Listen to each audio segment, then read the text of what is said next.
जय गुरु जी। शुक्राना गुरु जी, अनंतम शुक्राना। जय श्री कृष्णा, जय श्री राधे श्याम। सभी संगत परिवार को मेरा जय गुरु जी। ओम नमः शिवाय, शिव जी सदा सहाय। ओम नमः शिवाय, गुरु जी सदा सहाय।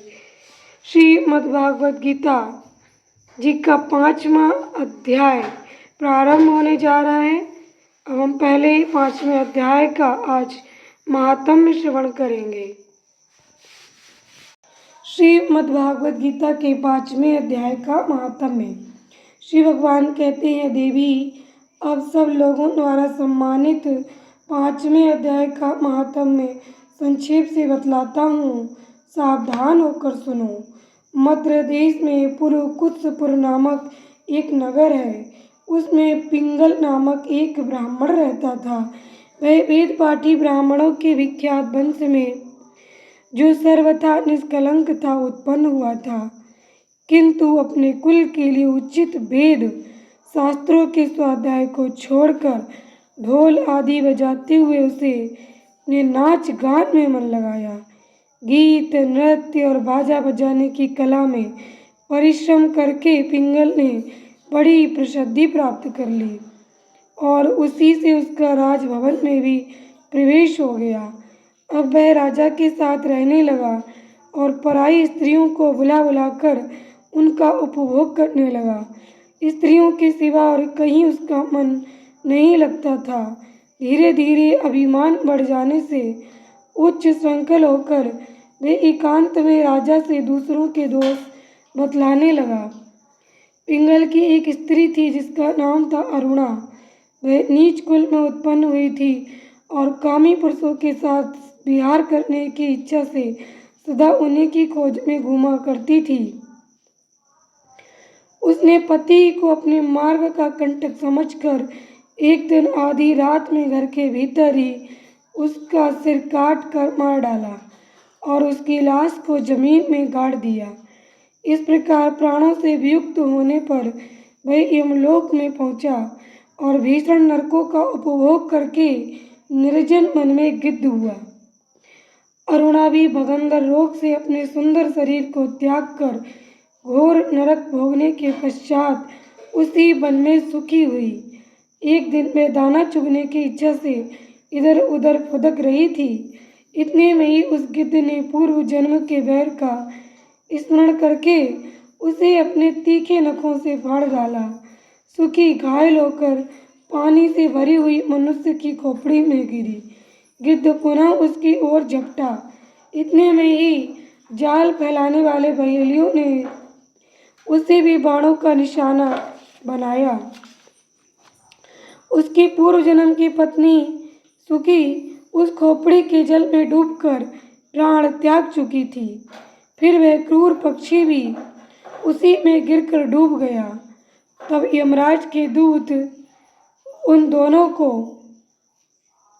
यमलोक में ले गए। वहां अपने पूर्वकृत पाप कर्म को याद करके दोनों ही भयभीत हो रहे थे। तदंतर यमराज ने जब उनके घृणित कर्मों पर दृष्टिपात किया तब उन्हें मालूम हुआ कि मृत्यु के समय अकस्मात खोपड़ी के जल में स्नान करने से इन दोनों का पाप नष्ट हो चुका है। तब उन्होंने उन दोनों को मनोवांछित लोक में जाने की आज्ञा दी। ये सुनकर अपने पाप को याद करते हुए वे दोनों बड़े विस्मय में पड़े और पास जाकर धर्मराज के चरणों में प्रणाम करके पूछने लगे, भगवान, हम दोनों ने पूर्व जन्म में अत्यंत घृणित पाप का संचय किया है, फिर हमें मनोवांछित लोकों में भेजने का क्या कारण है, बताइए। यमराज ने कहा, गंगा के किनारे बट नामक एक उत्तम ब्रह्मज्ञानी रहते थे। वे एकांत से भी ममता रहित, शांत, विरक्त और किसी से भी द्वेष न रखने वाले थे। प्रतिदिन गीता के 5वें अध्याय का जप करना उनका सदा का नियम था। 5वें अध्याय को स्मरण कर लेने पर महापापी पुरुष भी सनातन ब्रह्म का ज्ञान प्राप्त कर लेता है। उसी पुण्य के प्रभाव से शुद्ध चित्त होकर उन्होंने अपने शरीर का परित्याग किया था। गीता के पाठ से जिनका शरीर निर्मल हो गया था, जो आत्मज्ञान प्राप्त कर चुके थे, उन्हीं महात्मा के खोपड़े का जल पाकर तुम दोनों पवित्र हो गए हो।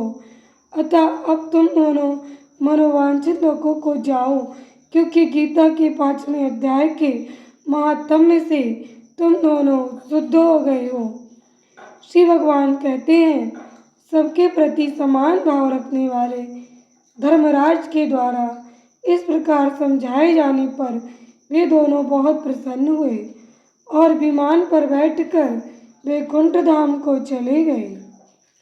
जय गुरु जी, शुक्राना गुरु जी। जय श्री कृष्णा, जय श्री राधे। ओम नमः शिवाय। शिव जी सदा सहाय। ओम नमः शिवाय। गुरु जी सदा सहाय। संगत जी, 5वें अध्याय के महात्म्य का हम सभी ने श्रवण किया। महात्म्य यहीं पर समाप्त होता है। कल हम 5वें अध्याय को श्रवण करेंगे। सरल भाषा हिंदी में हम सब भगवत गीता श्रवण कर रहे हैं। अगर आप चैनल पर नए हैं तो सब्सक्राइब कीजिए। और शिव महापुराण की कथा इस चैनल पर संपूर्ण सुनाई जा चुकी है। अगर आप शिव महापुराण कथा सुनना चाहते हैं तो गुरुजी शिव महापुराण प्लेलिस्ट के लिए आप सर्च कीजिए। आपके लिए संपूर्ण शिव महापुराण कथा श्रवण करने को मिलेगी। आप और आपका परिवार सदा स्वस्थ, सुखी और समृद्ध रहे।